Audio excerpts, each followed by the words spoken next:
I've been with this organization umpisa nung dinrowing na ng ilan sa amin ng action dapat. So the next big thing for me is to be, kung ako pa ang Secretary General, at mananalo ang action dapat. Then, to become one of the pillars pagdating ng organisasyon, pagdating sa pag-manage, expansion, probably, and dinig dun sa mga tao, sa mga members ng Action Dapat, at saka dun sa mga tuparin yung na pinangahin ng Action Dapat sa mga botante.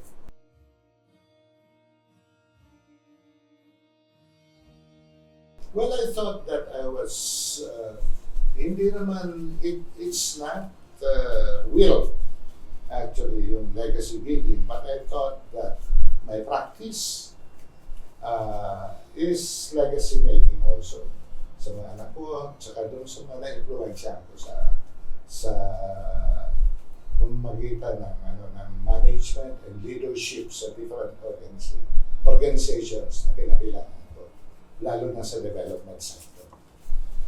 So, yun yung, I thought na marami din akong na-influensya ng leader.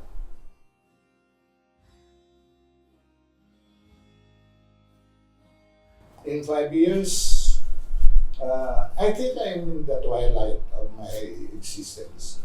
And hindi na ako nag-iisip ng 5 years, parang year by year.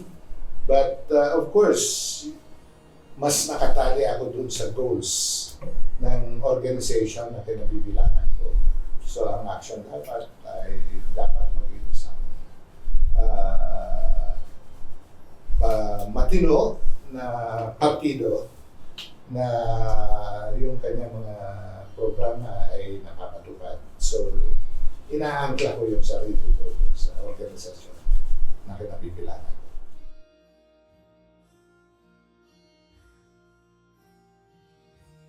Ang mensahe ko sa ating mga tagapanood ay maging mapag-analisa, maging mapagsuri sa mga pangyayari dahil panahon ngayon ng fake news. So, nasa ating sarili yung maging vigilant na ma-examine talaga ng gusto yung lahat ng naririnig nating mga balita at sa mga kwento.